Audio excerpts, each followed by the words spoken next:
DG Stéphane Balamwange Congo ya Lumumba Congo Tafachi Beton Tangwe koki yo Tangwango yango yo ekoki Tolanda kango Papa Stéphane Balamwange Oh yeah. Messieurs, dames, bonjour. C'est une émission enquête.com. C'est-à-dire Makambotozo Loba Awa. Eza politique té. Mais eza d'abord sur le plan juridique. Tozana posa toyeba nini ezo lekana entre Moïse Katumbi na Pascal Beveragi. Deux hommes d'affaires Namboka Nabisu. 1. Ndenge Bazoloba que le président de la République démocratique du Congo, Félix Antoine Tshisekedi Tshilombo, a fongoli dossier Oyo pour na kolandela Katumbi pour azan na union sacrée te eza lukuta. Eza communication mal intentionnée. Et le quoi liboso. Et le quoi mibale. Pascal Beveragi n'a jamais été agent ya société Mokote à Moïse Katumbi. Pascal Beveragi a sombi société dans ma boko ya Moïse Katumbi te. A botoli société à Moïse Katumbi te. Na justice bisika nyonso Pascal a kendana Moïse Katumbi. Pascal a longa Katumbi. Mais bisika ebele Monsieur Moïse Katumbi. Azana ba combo différent na ba document awa. Alonga Pascal te bisika alokaka neti kolonga nazoye bisabino asala cacophonie juridique moko ozona idete.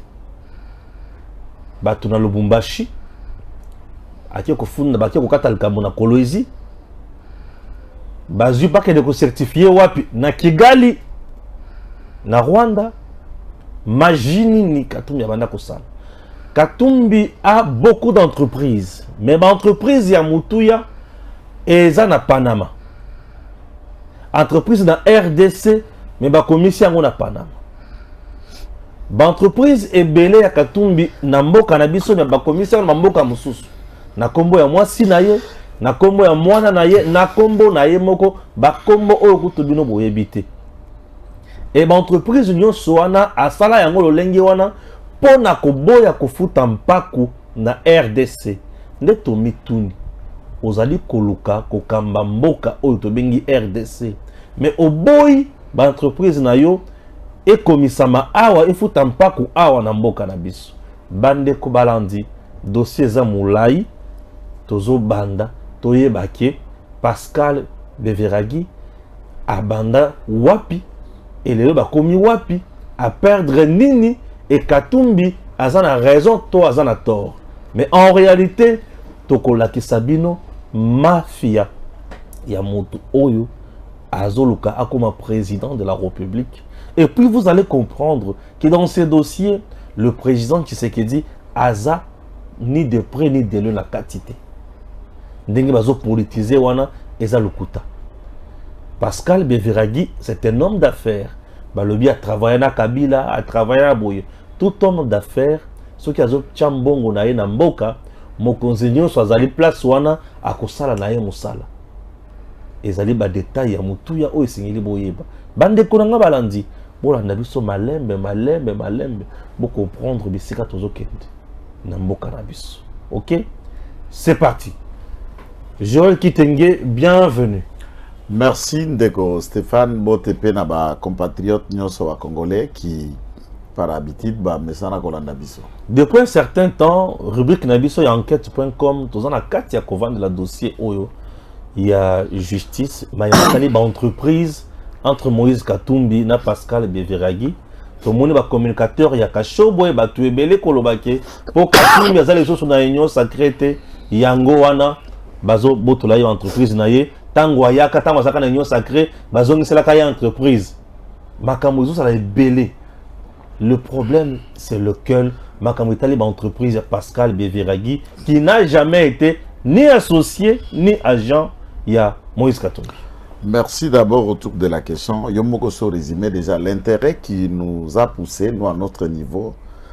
C'est vrai, Naza, avocat de profession, j'ai posé des actes dans différents dossiers et qui datent et n'a prêté serment sous Félix Sécurité. Quand il est devenu président, Koutakinga avocat.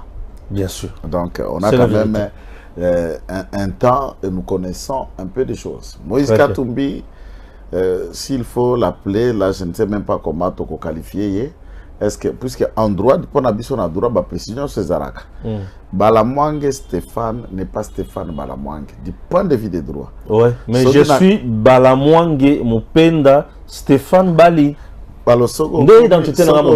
Mupenda Stéphane, c'est une autre personne. Bien sûr que oui. Et alors, c'est caméléon que vous appelez tantôt Katumbi Moïse, tantôt Moïse Katumbi, tantôt Moïse Katumbi Chapwe, tantôt Moïse Danagno, tantôt Moïse Nissim, tantôt Soriano Nissim, tantôt Lévi Nissim Danyagno. Et tous ces différents noms, Soko Mone Loko Bongo, Nandenge na biso na droit, donc on a face ya men. Men alzanal. Face Qualer Escro Moibi. Qualer Escro Moibi. Moibi, donc Moutoua Zalaka ba identité, Mbiringa pa Kwala Batu Eloko. Mokwali Monen, Akwala Kamili, Mo Abatu, Akwala Kambongo Abatu, Akwala Kabasu. C'était Abatu. Et à ça quoi la conscience et pas la faible puisqu'il les achète. Je vais introduire un élément, Yakola Kisabino, combien nous le Congolais on se montre un peu naïf. Interviewer les cas. Tout le monde a zappé ça à la moyenne. C'est Mwanga Chuchu qui répond à une des chaînes rwandaises, à Kinyaruganda, traduit en Swahili, qu'il n'y ait pas besoin comme président de la République. Les Congolais les voteront. Puisque je connais comment ça fonctionne au Congo, il suffit seulement de les inviter, de leur donner un peu. Et ils vont vous voter. Nous sommes devenus ce peuple-là. Pendant 18 ans, nous avons fait allégeance et chant à un sujet rwandais. Oui. Récemment, vous étiez avec Koulouto Topesimbotinitil à citer à ce niveau. Et dans ma source, il y a enquête.com. On vous a révélé un certain nombre de choses sur la mémise du Rwanda, sur la gestion des Kabila, comment ça fonctionnait. Alors, Monsieur le Président Félix, vous êtes une bénédiction pour nous, puisque vous nous avez sauvés. Alors, tout ça qui est la captivité. Monsieur Danyora, Danyagno, Nissim, Katumbi, tout ce que vous voulez. Italien, juif, panaméen, érythréen, il le tout. Toutes les nationalités et tous les passeports du monde sont avec lui. À ce titre, a décidé, pendant Kazako Kendena exil, puisque exil les Araki un petit peu forcé, exil peut Araki exil qu'il faut que Bakongole Baeba, à quoi la ki Kabila, et l'autre, Bano et la Kabila Liboso, c'est Iranium. Bafia ba Iranium, Moïse Katumbi a vendu aux Iraniens. Enrichissement, il y a nucléaire iranien qui a atteindre phase nango le plus élevé.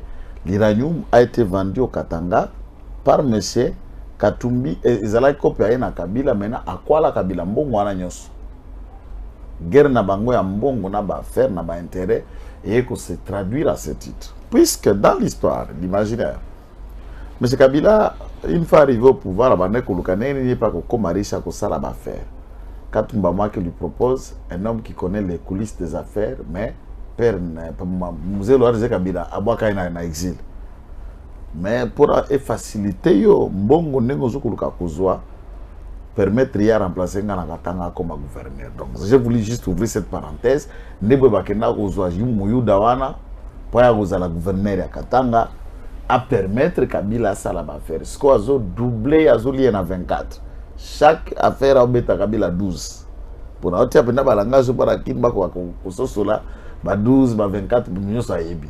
Donc a ko escroquer, a ko dédoubler, a ko changer ba combo et nyonso mo. Tellement pe Kabila alaki ba nyonso balaki ba bruti ozalaka nga na yo to na voyage moko babetela biso lisolo ya masango ndenge akenda kosomba masango aye na masango na Zambie bien sûr epa mundele ayebisi batravailleur basopela yango mai basopi mai esali neti eboti ebebi aki azongisi mundele abi te otekela nga masango ya mabe nyonso wana eke liboso baki bapesi masango mosusu oyo wana azongisi susu akausi aniki esali fado aza mama na moyibi oyo nano mona nano te tu peux nous montrer un joueur ou un footballeur sur tout ça. Alors, Dianano, Nissim, qu'est-ce qui s'est passé? Pendant cette époque, il y a Tango Kwali Kabila Mbongo, il y a Iranium, il était contraire.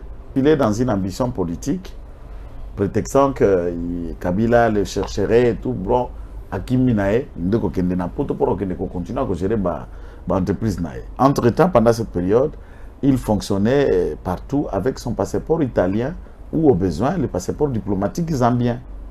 Puisque ça a fait débat à l'Assemblée nationale de la Zambie pour un opposant qui tournait sur le gouvernement Dengenini Bango Pesa Moïse, soi-disant Danyanya ou Nissim, un passeport diplomatique à Zambie dont tu le détiens. C'est des débats de l'Assemblée nationale en Zambie. Bongo Awa, Logo Zaga Bobolo et Bobolo, poubelle, que le côté labino, bilokosi ya Zambie, bilokosi ya Niger ya wapi, batira bitarabate lokoso botier président de la République. Très bien. Ça, c'est des choses qui ne vont pas être faites. Monsieur a décidé, il y a côté ka société nae minière au Babengi MCK Truck, c'est-à-dire Mining Company Katumbi Sahel. Et entre-temps, il y a dans le document IMCK Sahel et IMCK Track. Du point de vue de la société, même la syntaxe n'a pas joué dans l'identification, ça veut dire que c'est une autre immatriculation. Bon, avec par exemple, RCCM pour ne rester que dans le mot congolais. RCCM, numéro, tout ça.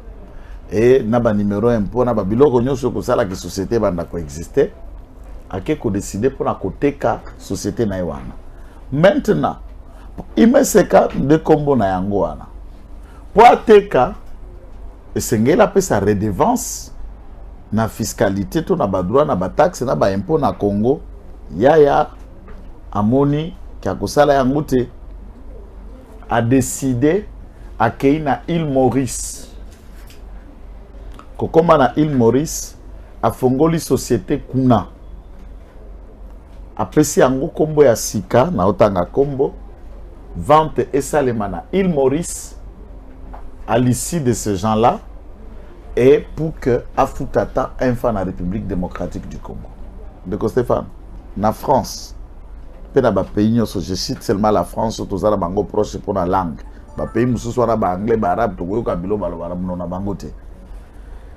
Pour que osa la candidat président de la République, une de preuves majeures, vous devez être en règle na fiscalité na yo, impôt, mpako. Et le civisme, puisque le pays s'est construit, automenga budget à l'État, et que utakana, ba impôt to ko futaka. Ne ba ko futaka ngo policier, ba futi soda, dès qu'on permette que ba institution ait fonctionné. Donc aboyi ko futa impôt dans notre pays. Un anti-valeur. Quelqu'un qui ne peut pas donner de l'argent pour que l'État fonctionne, mais qui préfère que cet argent ait qu'ende na île Maurice. Quand de connaît KTB faisait, au lieu d'investir ici, il dit c'est une question de confiance, il préfère que nous investissions en Angola. Ce n'est pas quelqu'un qui aime ce pays. A teki entreprise. A créé nano entreprise Yasika, déplaçona à Kriaki, Virginia. Virginia. Combat entreprise. Na plus ça combat makangu na eto combat ba puisque ba comme so sentir ça ba congolais. Virginia. Oui, c'est italien. C'est italien. Oui. Italien patata tata machine bango Virginia. Babilo anengwana. Donc azu kombo moko amundele a créé cette société a tekeli Necotrans. Necotrans azali moto mondele français. Ok. Vandaka na France. Wana pas fongoli société na Ecotrans enregistré yango wapi na France. Azako sala ba activité awa. Asombi société bayokaraki nae en termes de millions de dollars. Montant au bayokaraki nae Ecotrans a copé ça y avance il y a 22 millions de dollars cash. Ndenge copé ça banyoso kuna na île Maurice pour Congo yebate Congo ezo atambongo mokote. OK. Tout Congolais consciencieux qui verra Moïse Katumbi face au Pelé Mamoto. Il va s'opéler ma foute à Karinga Kambiri, non, on n'est pas là pour non, mais je vous appeler dis population à Biloko Abutino. Des populations à cause bon papa. Betana no lisolo. Si ça rend dossier ko bisanga biloko. Biso to kola na mboka soko ki babengi netinga na kananga. Moyi bitotanga ke na komeza babenga ke nyoka. Soko ki kaka nyoka. Ato bandaki kola boutique ozora mbata. Ata ba kisaso kaka moyibi quand on parle de violence, nous allons expliquer les peuples, la culture na biso façon de créer ta camille. Joël, tozalanenquête.com. Atekeli Necotrans. Atekeli Necotrans, société Oana. Naye, bayokani montant, il y a certaines dizaines de millions de dollars. Necotrans a kamati déjà 22 millions de dollars à PCA. Yé pas salinini. À PCA société. Et pas ya Necotrans. Na kati ya société wana. Il faut tout expliquer dans le langage technique. Bateka ka société comme papier te. Chaque société a zara otokobenga ka muke totanga la comptabilité ba actif na ba passif. Na mukuse dans le langage muso évoluer ba part. Puisque société a cause à la peine ba associé. À cause à la ya mutuye moko et peut-être moko ya associé à côté ka par nae mususu ya associé a tekite parce que soki yondo sombi ba par ya mutu moko o komi pe moko na ba par na kati mais vous restez associé na oya zalaki.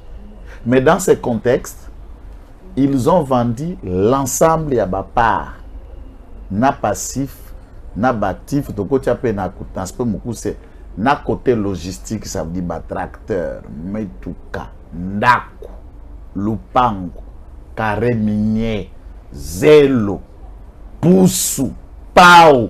C'est ça ce que je suis en train de faire à l'Église. Béligno. Ozo somba, na mikanda, na biloko. Ateki. Ateki. Oui, c'est bon. Tango, ateki sikoyo, mpana sombi. Mais entre-temps, asalaki d'abord mutuana déjà j'ai. J'ai anini à Salaki. Il y a Liboso, côté actif minier. Au moment où nous avons mama belé, tout le monde attend que nous avons bangomba bisika ba exploiter. Oui, bien sûr, bien sûr. Ba par mususu asila ki ko délocaliser ango a créer ango ba kombo ya ba sous société offshore na kombo ya bana. Donc à côté que les locaux là valise, ils ont na veste 30, nous avons na veste moko ba veste mususu ba misi ba pantalon. Ba complet à veste. On parle de langage style parce que misi pantalon, parce que vous quand vous so na pantalon na veste na chemise, parce que misi chemise na cravate na pantalon. Ba tegela que déjà mususu yozo so parce qu'on a idée à veste complet. Adodie. Tipo na ke na société na ko fonctionner ce que tanga kwa kota l'effectivité ya bakare kota ko kende ko exploiter. Akuti ke mabulu mususu ezate aya akuti kingana zate ngana sombaka déjà pas na mais il y a le bien que la société na ba par na ba actif na ba passif nyos yo parce on nga pe na somba ka déjà pas na mabelo isa yangai donc à compliquer non à escroquer na bonnie na intention yazo azana idée que na sombelo comme bimba nzoka madofolo na kati wana siko mutwana bandi pe ko fonctionner abatie pe maye na ye abana ko rentabiliser na côté à logistique et na côté à ba part minier a meki comme ma douceuse là qui déjà belé a ndenga doda qui est simbité azoko ka ko respirer te moyen aya ko sisa nyongo puisque ana lingi na fongo la parenthèse munene moyen ko sisa nyongo ezoko kate puisque atekele loko le loko moko ekufa akoka ko s'en sortir te akoya en faillite. Avant d'expliquer la faillite, je vais expliquer un élément important à ce qui concerne le contrat de vente. Très bien. Et cette notion, elle est internationale. Apprenant nyonso ya droit, na ba facilitateur nyonso managérial dans le domaine du commerce savent ceci, que une convention de vente ou une promesse, acte d'engagement à vente, avait dit Toyokani, que yon de Kosefano côté que l'anga simisi wana. Toyokani que côté que l'anga simisi. Une fois nous nous mettons d'accord, vos ventes. La chemise ici m'appartient par accord de principe où nous nous sommes attendus pour l'achat. Premier aspect. Deuxième aspect. Toyokani, donc on peut cet exemple à Simisi, et qui coûtait par exemple $50. 20. Na PSU. Et tu as 30. Et tu as 30. La propriété a changé de destination. Et ça, le sous Simisi na yote, et comme Simisi nanga. Moi, il doit y avoir transfert, n'est-ce pas, d'objets d'après le contrat et les attentes du dit vente. Et on a tiré mon tonyon. Yo, au comi ko réclamer kaka benga $30. Ngape, nazande na nyongono ya $30. Yo, na vous c'est les sous chemise. Vous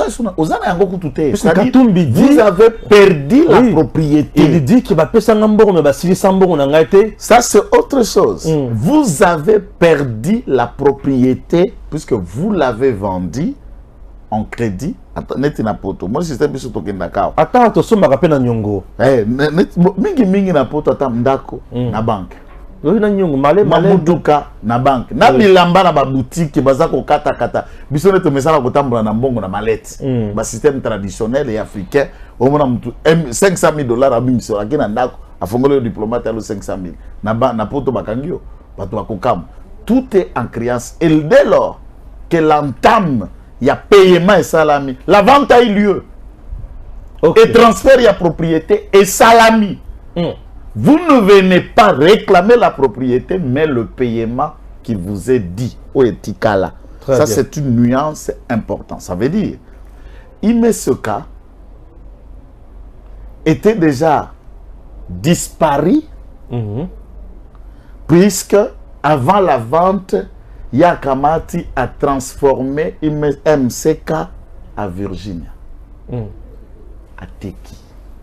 Très bien. Tango Yesigo Kotoyo a gardé Mikanda Yakala. Ya MCK a Pessimwana.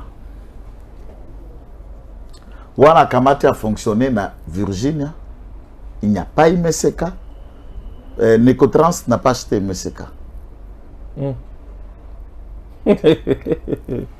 Mutwana tango akwei faillite. Abandote kabiloko na c'est-à-dire mituka, bandaku et tout ça. À part côté Amine. Monsieur Vincent Bolloré, logistique, qui parle au bâtiment sur les billets, Mukolo Canal Sat. Bien sûr. À Sombi, côté logistique, Nyonso, il y a Necotrans. Et Necotrans, quand tu viens opérer, a coopéré na Combo Mususu. Il peut être Sombi na Virginia a créé compagnie na. A tiré Combo na puisque ça lupango na ça biloko na après identification na a pas installé a bandi ko exploiter. Ce que tant a déclaré faillite na comme na partie à faillite. Bien sûr. A déclaré faillite na France puisque c'est une société française. Exactement de droit français, puisque l'intéressé à Necotrans a là qui peut me français. Le tribunal de commerce, c'est pas qu'il a créé faillite, a déclaré faillite, et on a soumis ma part, na actif, na vente, et Beveragi Pascal se pointe à Zalaki Nambongo à Kosomba Nyosote. Yasuka Kikaka Somba, ba partie, ya ba part, minier. Puisque la société a un actif différent. Vincent Bolloré a un actif logistique. Il y a un minier. Na tribunal. Na tribunal, il y a niveau il y a Paris. Légalement, a rempli toute la procédure il y a des mots que j'évite de dire. Il y a un indicateur, ça veut dire que tu as décidé ou à superviser vendre. On est passé à la vente aux enchères. Qui dit mieux? Qui propose mieux? Ah oui, Qui n'a d'un côté, à la part minier, Beveragi a proposé mieux que les autres prétendants. Très bien. Dans une audience de la vente publique d'une société tombée en faillite. Très bien. Akamati Misolonae a foutu d'abord à Sombi et il injecte maintenant, puisque normalement il était conscient qu'à la société en faillite. Oui, bien sûr. C'est-à-dire pour relever en haut, il faut produire, il faut tirer les sous Misolona pata et que tu as l'actif, bambon a bandenge mususu. Tout à ce niveau-là, Beveragi a Sombi l'autre côté Et pas à Katumbi. et pas à Soriano. Batekelani te Atikeli epete. akabeli ete Basala qui peut moussala ensemble te. azape na nyongo na ete soki dans le contexte où Nekotrans nde abandaki kopesa nyongo pa ya Moïse Katumbi bakosamba Bango mibale. akofundana na nyongo bakolandelana na ndenge na bango et la société qui a été achetée par Nekotrans qui a été vendue dans différents aspects et somba mikaka na Beveragite et somba mipena Bolloré. Na Bolloré. On aurait dû voir monsieur Wana à s'obstiner en poursuivant Bolloré dans l'instance judiciaire. Bolloré a fondamité. Puis c'est ça, on a dit que Beresko bateki, mutamta sombo yae. Nambuka ko ya sombi nde kone atie miso. Il faut préciser, vous l'avez dit. Pascal Beveragi a tikala ko sala, même pas un jour, pour le droit et le compte ya M. Katumbite. A tikala ko zala travailleur na yete. Même pas associé. A tikala ko zala associé na Katumbite. Atikala kozala sous-traitant na yete. Et Katumbi pe atikala ko tikela ye pe lo côté atale la ye. Atikala pe ko sombe lo ko pa na yete. Bien sûr. Donc du point de vue de droit, ils n'ont pas de lien. Oui, il n'y en a pas. Ils ne se sont pas vendus. Bien sûr. Il n'y a pas eu transfert de biens entre Katumbi et Pascal Beveragi. Très bien. Pascal Beveragi a acheté et pas à Nekotrans. Le droit de Beveragi commence par Nekotrans. Nekotrans tire ce droit de Katumbi. Et du point de vue à droit commercial, tant la régularité à droit communautaire, il y a à meurtre et à boire dans ces contextes avant que M. Soriano arrive à Beveragi. Puisqu'il y a de préalables, il y a des liens, puisque Bozan a été traitement direct. Très bien. Et puis on se teka et loco. C'est que Katumbi a le kisco problème et combien de choses M. Pascal Beveragi ndengeni. Yo kate. To comme siko place wana. Ago enga na ena poto. Azongisie na mbo. L'erreur monumentale, on a l'obak na kata muke. Erreur où le président a sala na mboka na biso. Ndeko kamata ngulu. Eza kozwa passeport. Katumbi. Katumbi n'a jamais été honnête na moto. Il ne le sera jamais honnête avec sa propre conscience. Et Fachi, aza moto mutema monene. Monsieur le président, wa moto mutema monene. Yo penza, ozan mutu nzambe. Mais les erreurs sont faites pour le corriger. Ouais. Cette erreur-là, il faut que ça soit corrigé autrement. Ce n'est pas ici le débat. Et on abordera ça autrement un jour. C'est bon, Katumbi a zongi na mboka. Katumbi a zongi na mboka. Akuti siko M. Pascal Beveragi. Société est koufa à Sekwisi. Alors qui me passe. Atie Misolo, Atie actif, plus de 100 tracts, véhicules, biloko. A estimé à Zomona Moutoua comme un chiffre d'affaires, il y a 100, 200, 500 millions de dollars dans la logistique. Katumbi a vu Alingaka Moutoua émergé. Oui, ça c'est Katumbi. Pas considérer que Katanga kwa lupango tata nae, toi maman nae, mais ni tata ni maman, mtu moko na droit à propriété na Katanga azate. Je te répète. Puis on les a monté malikuni abi na tekela bango tipana kena nyonga yesko azo florir boye. Comment maintenant les détruire, lui récupérer? C'est cela et l'eau sala na vie na biso kabase. Kabase le pousse café. Il n'aime pas voir quelqu'un en train de progresser. Ça, c'est Dixit. Nani, Jean-Claude Dubois.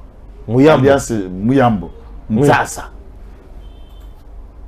C'est lui. Ouais. Alinga Kawanate. Katumbi ne supporte jamais comment on a évolué.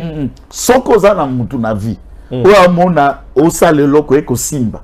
Ya komi mal à l'aise, comme le comment te détruire, aza différent cousin personnel na satanate. Et ce type, il n'a que la nature de Judas Iscariote, na katia conscience nae. Aza descendant à Judate. Oui, descendant d'après l'arbre généalogique, aza descendant à Judas Iscariote. C'est où ateka Yesu pour na mbongo. Bango pour la faire à l'art. Donc Katumbi aza descendant. Il y a moto ateka Yesu. Il y a Judas Iscariote. Judas Iscariote ne koko na direct. Ok. Na ebisa yo. Alors qui a problème? Akei ndabandisco yo ba problème. Akei na tribunal de commerce. Société wana eza na Okatanga donc na Lubumbashi. Oui. Ba part nyonso na to ko betelo lisolo eza na Lubumbashi. Monsieur Katumbi akei na Kolwezi. Na province ya Lualaba. Na province ya Lualaba côté société wana eza immatriculé te côté vente te côté eza na dossier te akei ko banda dossier moko na Tricom par défaut. Oyo d'abord un a créé alobi ba par nyonso ozalaki ya MCK ekomi ya Virginia Kota Virginia matisi soit créé puisqu'il y a un spécialiste et puis il faut y avoir changement ba komba ba société nyonso ana objectif majeur koki mampako ko dribbler l'état pour l'état réclamer droit à mon côté. Au moins la société banda qui zomata lobiso bokomo taxer bango un peu comme pour la DGI et tomber en faillite. Si Mikanda va tomber en faillite. L'eau va tomber en faillite un mois après au coup de place on a combo mususu échangé va changer combat directeur on a sous Moïse Katumbi Tchap était commis Daniel tout ça du point de vue des droits c'est une autre personne. Donc les sociétés nouvellement créées vous ne pouvez pas soumettre régime et taxe à moto à Kende quitter. Ça c'est là où le droit doit y réfléchir un peu plus. Dans ces contextes, puisqu'au coup de table, on a quitté ça, les sociétés changent de nom tous les jours. N'a pas télécommunication. Nous sommes à Koki Mampako. Et fraude fiscale, mon qu'on a bilo goza osake bisolo et qui m'a biso na caisse à trésor. À quelle a Kolwezi ko foot? À quelle a Kolwezi? À sali d'abord assemblée générale, balbi bilo ko société na we à l'école. O société o ekufa. Société o ya teka. Yé na jugement aye ko sala zongi sabi biloko nyonso angwana et comme ya Virginia. Ok. Et comme ya Virginia nyonso na ba part na ba droit et comme ya Virginia. Ça c'est un. Deux. Age ko senga biloko nyonso ya Necotrans oana esala nini?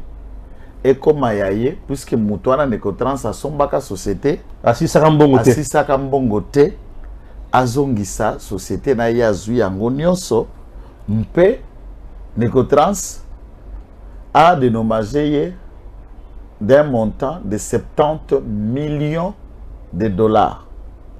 Juge Oya Kolwezi sachant que basombi ebe kosomba j'ouvre une parenthèse c'est le juge qui a fait circuler les audios ici contre Peter Kazadi. Soit disant qu'il y a subir ma pression. Ma pression. Puisque un voyou Azam maudit va tout droit en enfer. Yozana Kolwezi. Tozana biloko to basala ba débat ya ba compétence territoriale na compétence matérielle d'un ressort judiciaire. Société zana Lubumbashi, une autre province. OK ko sambisa dossier à ressort na yo beaucoup notifié puis beaucoup signifié mutuana ndengeni et puis procédure on par défaut les autres là Lumbashi qui dit ba yebi na bango le côté tangusko ba ko situka ba qui était totalement na valve kuna dossier moko le kaka o bino astalinia beaucoup na Kolwezi biso to vanda kakuna ils ont saisi maintenant les instances ya bama puisque pas un juge conseil supérieur magistrature ezali ba hiérarchie ezali. Non, on dit que tout le monde dossier comme kuna maboko no ndenge alombala moko comme asali aki déjà et pas Katumbi na bandi ko sambwisa la classe politique faire des chantages pendant que je vous parle à Kimana Zambie. Bah protéger par Bakatumbi. Loi analyste bimaki à juge ça révoqué. Il est révoqué. Puisque ça la place de la justice. Qu'il aille au diable. Qu'il aille au diable en enfer. Et de tels magistrats il y en a encore dans l'appareil judiciaire. Un mercenaire juridique. Mercenaire juridique. Bien exactement. Oui. Akamati bapesi et puis tant que ça que ça là ce qu'on a côté à dispositif tout le cas c'est à souka ou qui n'a qu'à résumer décision ya tribunal. Balobi bako exécuter nyonso na makambo ya Necotrans ezongela MSK kasi likambo litali 70 millions de dollars wana ekozala exécutoire te. Atako babeti mbela donc na loba na lingala atako basali appel. Nonobstant l'appel mais parti wana ekozala exécuté te donc ça n'était à protéger pe ba ndeko Beveragi puisque là il faut noter que la société dont tu le comptes récupérer au Beveragi ça ko sala ne Beveragi n'est pas dedans. Beveragi n'y est pas à quelque zoua société ou ateke là Necotrans légalement tombé en faillite si Azonga et il était au courant que Necotrans a tombé en faillite puisque celui-ci lui a signifié l'incapacité na kofuta nyongo nae kwa kwei. Il y a le bité ngai bloko na ngai fezonga. Aje kufunda la Kolwezi, age kufunda bazongisa sko tango bazoluka kozongisa na bazongisa biloko ya innocent. Yao ya yeko somba ndambo ya bapart légalement na tribunal de commerce na Paris a investir misolo nae abandi pe ko progresser ndenge sengeli babimi jugement rendu na Kolwezi. Greffier oya titulaire a sengela ki ko certifié peut ko banda ko procéder abandi ko procéder na ba saisie ya biloko ya Beveragi na société oyaye. Greffier n'a signifié greffier titulaire ya tribunal de commerce à Lubumbashi. Bakati les cambo la Kolwezi. Mais bah il faut exécuter à moi wapi dans Lubumbashi par ba convoqué greffier titulaire. Obi mukanda biyanini. Na yebi yangote. Nala kende ko signer ngana za greffier a ressort ya tia mboka oyo. Awa na Okatanga. Na sambisi basa juridiction na sambisi te. Na yebi yangote na kende ko décider pe ko certifier dossier onga na yebite na ndenge ni. On a corruption à Katumbi n'imte autambola. Yoka siko yote puisque ba dossier tango tanga on a to ko produire yebisa rabia kotia. Ba certification. Jugement prononcé na Kolwezi. Il faut ba certifier, ba traduire yango pour produire ba effet awa pe libanda bisika société puisque Beveragi pe tango sombi société ara ba part on n'est pas Necotrans. Ake a créé oya ye société naza kola kiso na kombo tout à l'heure ba enregistrer yango awa te na Dubai. OK. Ndeko Katumbi toyebi biso so kabala cousine ya Paul Kagame oya azali rwandaise belge d'origine rwandaise azana nationalité belge azana passeport rwandaise azape na passeport zambien et Katumbi azona pe passeport congolais. Bazo ko fonctionner bango so ba chauve-souris na mobile na mutindo wana bakamati jugement rendu à Kolwezi des actes de procédure ba PV assemblée générale rendu à Kolwezi pour ba ke ne ko certifier yango ba notarier yango ba ke nango ba ke ko notarier na ambassade ya République démocratique du Congo na Kigali. Mais l'arrêt la décision est outil na Kolwezi. Ah. Na Kigali pour moi c'est la rwandaise. C'est puisque c'est pour vous dire que ça n'a jamais été dans l'ambassade. Baké ko pas ba famille amasi na baluki bato basala ka caché, bato basala ka timbre, bato basala basali sko loko moko ya faux pour bo vérifier té. Papa, biso ça la dossier. Maman na givi national. Katumbi za maman na malfaiteur donc da degré beaucoup. Moto kutaka biso république. Ya koteka na bato mibimbala ba. Yozo ba ndenge bato ba ko fala lumbasi na basaki te. Katumbi ya koteka république. Mais le premier kwalere ya ba vendre ya ba organe, na beto le zo ba vendre d'organe. Na nyanyo. Vous avez ce dimension baké ba certifié yango na Rwanda.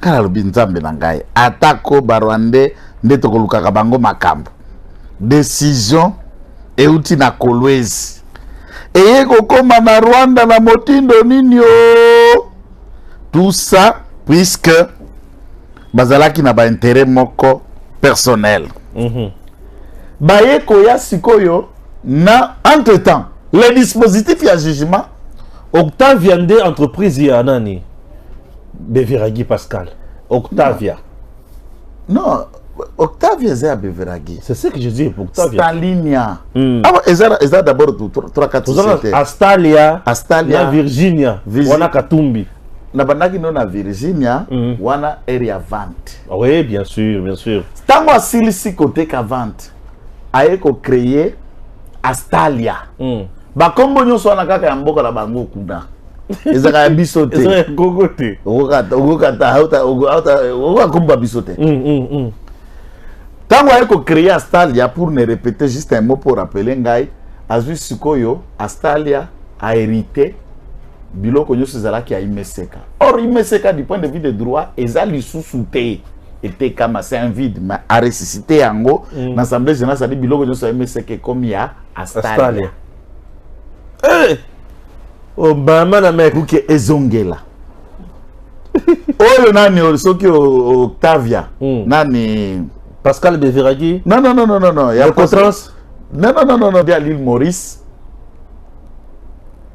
et c'était Camille même Ecotrans quand il a acheté une autre société pas Imeseka non à Soma Virginie on comprend à bon niveau tu peux en rouler bateau un vrai mec il roule l'État il roule les partenaires à Ote Kayo Zaro wala Ote Kelon Taba atika la Simbe Suna Singa baloke ne musika exacto comprend que bando bende na simba azongi se sous côté azali nde tipo wana tango siko ekomi abandi ko pratiquer saisie n'est-ce pas avec un arrêt un jugement ya Kolwezi lequel jugement dit que dommage et intérêt exact 70 millions de dollars wana ekoki kozala exécutoire te ce que le corazon ba juge moko alobi kozala exécutoire te ye moko a jusqu'au jugement na ina mutu ou exécutoire ou échanger dispositif wana aye na Ecobank ote ndenge nga naza boye naza société Kingani Virginia Necotrans atekela oyo mbongo nyonso oyo ezali ya Octave ya Beveragi il faut qu'il ait MSK il faut ezonga na MSK d'abord depuis période de vente et banda quand est-ce que MSK a intervenu nulle part puisque lors de la vente dans l'île Maurice on a vendu Virginia MSK so MSK là zanani c'est un monstre de Tobinga na ndenge ya langage à l'ouest quelqu'un qui n'a pas existé qui n'a jamais été dans les débats on le vient lui faire produire de droit dans un débat dont il n'est pas ni partie prenante mbongo naye elungwa kuna wana siko basali mafia na directeur ya nani ya Ecobank je vous informe qu'il était à Makala. Mais c'est un voleur déjà. Le directeur général de Ecobank azalaki na Makala. Oui mais c'est un voleur. Je l'ai vu à Makala. Bavandi basali cop puisque yena conseiller juridique naye na directeur financier bandimaki kokota dul il y a $1 million qui le revenait et 4 millions bapesa bakamati 5 millions de dollars ya Beveragi plus $500,000 ya bavocat. Pourquoi? Puisque société à Beveragi Octavia ezalaki na dirigeant na ngo to bengi DG c'était un Belge. Et par quelle paperasse la banque s'était saisie? D'une procuration manuscrite non légalisée, pas de timbre et d'une procuration venant de l'étranger pour être utilisée dans un pays comme le nôtre. Aucune trace à conformité à l'égalité les kiata na mairie. Manuscrite en copie libre. Ngai Netio, Ngai Kingani, Natindi, Boka mata $5 millions bopesa bato ya MSK eke na compte na ye bozwa $500,000 na compte ya moko na nga bofuta baavocat na ngai. La banque sur base de ces paperasses non légalisées en Belgique. Pas de timbre en Belgique. En compu libre. Bakamati, balongoli mbongo, ya Beveragi, baptie na compte ya MSK. Et je vous ai dit, un jour avant ça, MSK a fongoli déjà compte à Sikana Ecobank, puisque à ça Koufa, MSK n'avait ni plus de compte, plus d'existence, puisque c'était déjà vendu. Ba actif nous sommes qui na kati, ba actif ne ba transformé qui en Virginia et ça a été vendu à l'île Maurice. Et l'MSK est tika la ka kombo na imaginaire ya Katumbi na moni monnaie ya kokwa la batu. Et à ce moment-là, Bongo Kei, Baké na Rouache, habite Rouache, Beveragi bando sala ba activité. Beaucoup ça n'a pas facture au beau fouti nan te puisque Azara qui prestataire dans le domaine minier.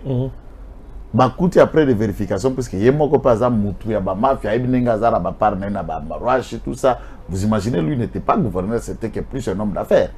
Et le pays ne paie pas à ce jour parce qu'il est aux mains d'un chécoulaire Moyibi ou quoi Katumbi.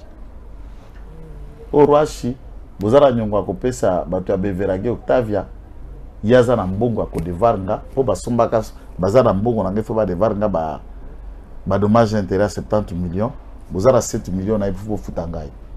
Rouachi a baissé 7 millions. Akera Jekabine. Bino pe vous avez mbongo kopesa Octavia 2,500,000. Akamati pe na Jekabine Jekimeni pa futiye.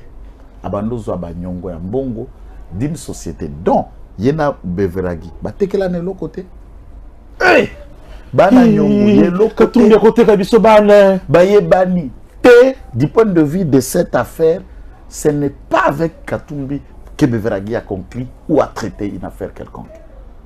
Et où est la part de Tshisekedi là-dedans? Où est la place dans tout ça? Mais il n'y a pas la politique ici. Il n'y a pas la politique. Non, mais il n'y a rien.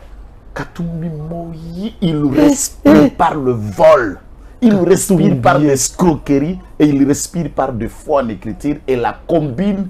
Il y a écrit nyo so ba avocat batambro na Katumbi, ba maman na ba frappeur. Ce ne sont pas des avocats qui pèsent bango crédit. Des gens à être radiés.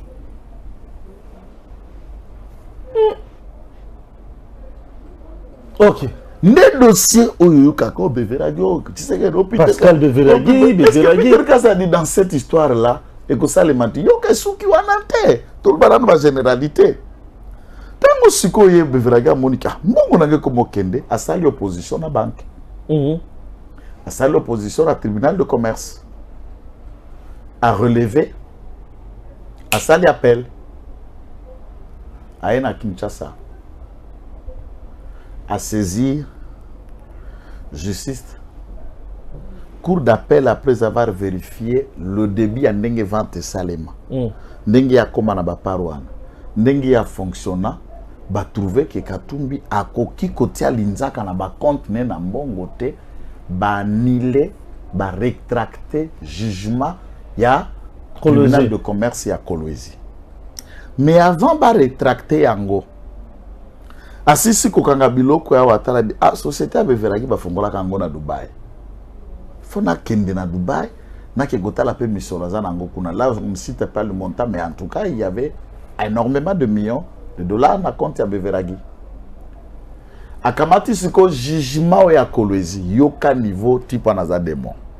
Katumbi a traduire yango na anglais. Ba ke traduire yango lisusu na Rwanda.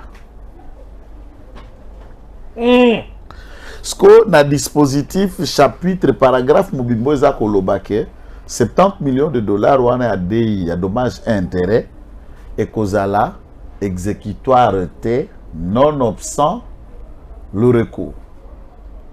Balongoli paragraphe, on a un jugement, Balakiska ka jugement lobby, que Beveragi a condamné, il y a qu'au devoir, Bango, 70 millions de dollars. Faut en écriture encore. Faut en écriture, il y a jugement. Donc, ce type et sa bande c'est une rébellion. Mais je vous dis, voilà des mots. Azokamata a mis ça les jugements. Pourquoi là? Objectif n'est qu'à Mundelo Anakuya. Katumbi. Papa, Makamozo, ça la sauve. Je vous l'ai dit, c'est que c'est certifié. On a des documents. Tout est en. Papa, Nazana arrêt. Nazana arrêt à cour d'appel à Dubaï. Nazana arrêt à cour d'appel à Kinshasa. Rétractation à tribunal de commerce. Arrêt à cour de cassation. Naba exécution. C'est bon, là, à commis à Dubaï. À commis à Dubaï. Bango Bazana Kidiba. A Kena traduit na jugement. A soumettre un peu à juge. Il y a juge Kuna na Dubaï. Et juge après Kotanga a ordonné séquestre à saisir ma compte sur Beveragi. Puisque Moutouana a un jugement Koto traduit, interprété, qu'il lui doit 70 millions de dollars. Yé Beveragi, à 8 ans, il y a Senga, Kaka place na Dubaï, qu'au tribunal, il y a commerce, tribunal, il y a commerce, il y a Dubaï. À qu'est-ce qu'on appelle contre-décision au baquet qu'on séquestrer ba compte naena ba gelé ba voir naenyo au bénéfice de celui-là. Malheureusement, heureusement, ça n'a pas été fait comme Salma qui na Ecobank, na Jekamine, tout comme na Rush Mining, ba droit qui font nae ba transférer ba tia mon compte yana puisque à ce moment-là 7 millions de dollars il y a mining. Il y a y a Rush. 2 millions de dollars il y a Jekamine. 5 millions 500 dollars il y a Ecobank. Katumbi a à quoi déjà Beveragi à ce moment-là. Faisons calcul. 5 plus 7, ça fait 12. 2 millions, il y a Jekamine, ça fait 14 millions. 500 millions, ça veut dire 14 millions 500 000 dollars. Moïse a à quoi lier déjà. À quoi lier déjà, Monique? À quoi lier déjà Beveragi? 14 millions et demi. Allez, la Moïbi, la Moïbi. Allez, nous sommes Fongo, la mise pour défendre Moïbi. Oh papa, je vous dis, Yendenga Zabongo. Wana Kaba kuto akosa mtubani wana te. Kaba na forme. Je trouve que Kaba il faut dans les bandes. Katumbi na place Kaba. Non, Katumbi a plus que Kaba. Maman na Kaba économique aux homona wana. Hein? Pardon. C'est à quoi lié déjà 14 millions et demi de dollars. Bakomi kuna bagele nde aye na cour d'appel à l'obi papa. Makambo ezawa ayena certificat d'exécution de jugement. Voilà français à liboso ngana tangi droit malam pendate bango bavocat et batangi. Yo soka certificat d'exécution d'un jugement. Et qui certifie l'exécution d'un jugement? La greffière principale du tribunal de commerce Yako Louisi. Areza randi ya Lubumbashi. Areza randi na Kolwezi, nous avons certifié un ressort qui ne s'était pas prononcé ni saisi de l'affaire. Et pourquoi aller saisir Kolwezi alors que la société est à Lubumbashi? Pour nako, si tout ça batona ba jugement par défaut na kidi balé. Ba betio mbodi. Yo ka dimension mutu. On a dimension mortelle. Satanique. Et satanique. Maléfique. Démoniaque. Papa, d'accord, c'est tout comme ça. Mais c'est un gars. Il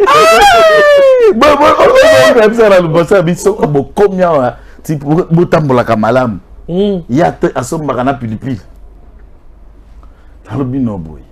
Juge, ce que juge, baye na ba pièce. Balobi tala lettre na biso to adesaki na tribunal de commerce à Lumbashi. Greffier divisionnaire a répondu à lui. Natikala kokoma lettre yango na yebi yango te. Faux. Jugement original ya français yango. Botu na bango eske bandimi yango be oui, on est un vrai jugement. Parce que bino moko ba juge à Dubaï. Dites-nous le montant que vous voulez pour traduire yango na langue vous ensemble ou bien s'il y a des gens qui parlent français les font. Ba traduire yango ce qu'on a en arabe, du français à l'arabe, il ressort un paragraphe que au bakoki ko exécuter dommages et intérêts tes exécutoires T. Entre-temps, assez à quoi lier 14 millions et demi de dollars. Juge à Dubaï a lobby sur base de ça a rétracté décision à Longoli Maboko à Tiki Mbongo Nyoso Veragi ou à Sezisaki. A Ebisabi Yoza Moibi, Boko Singa. Moyibi ngai na rendre jugement ya lukuta boteki jugement ndenge ezalaki bo fabriquer traduction na ndenge na bino pour m'induire en erreur pesali crédibilité à jugement à Dubaï justice na biso ekende sango ya mabe yo kasi comme mutu mutu ndo boti lobby président de la République soki nana côté kata pilipili na Congo beaucoup bando somba nyo c'est pas naï c'est la marque de la bête puisque la marque de la bête est le 666 tango koya il faut bilo nyo se bosso magepane ozo caché c'est lui la marque de la bête ozo mono katumbio marque de la 666 yé Katumbi eza 666 666 oboyo kake koya ndeye donc le vrai patron de la mafia en RDC Lekia Satana le tout préféré du diable celui l'envoyé spécial du diable venu tout droit de l'enfer pour qu'on la cognoque la minimum ba congolais celui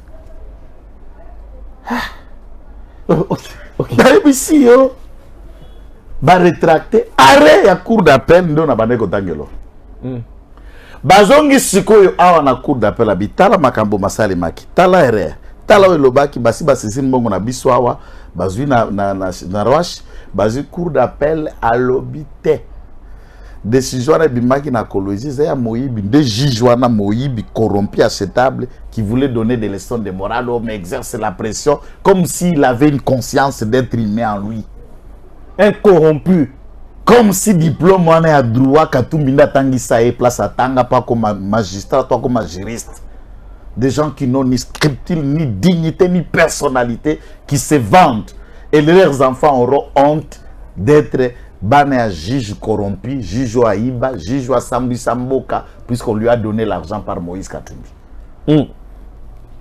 Cour a décidé ce que l'objet beau suspendre bozongi sabilo konyoso cour d'appel ya Kinshasa Gombe bozongi sabilo konyoso na état initial na yango donc bazongi c'est la beveragi 14,5 $. Oh Moïse azarango sikoyo soso aliati loko ekokina mongongo na ye oh neka zaona za kufa beveragi sa bomie na lo ba di point de vue de droit aibaka wana skonda sukisi wana katanga babanga kai wana nda sukisa kene na ba toke Dubai kon toke o nani Abu Dhabi toke bazongi ce qu'on a France puisqu'il y a un jugement que j'aime pas parler c'est place le tribunal de commerce a déclaré qu'à vente place nani Necotrans a déclaré qu'à faillite a fondé Beveragi a fondé ce qu'on a tribunal de commerce à Paris ngana yaka liboso na bino na vente publique bazoteka ba par boy na yaki na sombe pa ya tipote na ebiete mais botala makambo botala makambo zo salanga toke na Congo botala nenga kumuzwa mambongo na nga na compte ya banque azoke na kokwala na complicité ya ba banque ngena ba juge na ba complicité ba banque moyipi bunene na komi ko sibie tribunal de commerce en France te ba condamné Katumbi condamné encore en France na France jugement ezawa Beveragi a betie dada na epai na mboka mobimba kuna na France Peter Kazadi a comparé ça teo na Dubai Peter Kazadi a comparé ça te ata na dossier ya ozalaki na dossier ya qu'est-ce qu'on appelle là ya Colosie na Tricom Peter Kazadi n'est pas allé comparaître na cour d'appel à Peter Kazadi n'est pas allé comparaître comment mettre les noms de la ceinture du Félix Tshisekedi dans une affaire qui existe bien avant, puisque toutes ces affaires ça date. Donc un dossier très clair, très simple. Et mais Zaga Motema Moyibi à Katumbi. Dans ce cas, ba intérêt na ya Moyibi, alingia bomba Moyibi n'est pas pakola badunyei. C'est pourquoi nous, enquête.com, nous avons voulu pas poursuivi sur le plan politique. Non, Moyibi. Aza poursuivi Moyibi na Beveragi. Bango so mindele, il faut aussi noter. Na Beveragi na Katumbi, tous sont des blancs. Oh, Katumbi est blanc. Katumbi c'est un blanc. Oh. Aza métis toi Aza. Té Aza blanc. Katumbi ça mondele. Aza blanc. Mondele.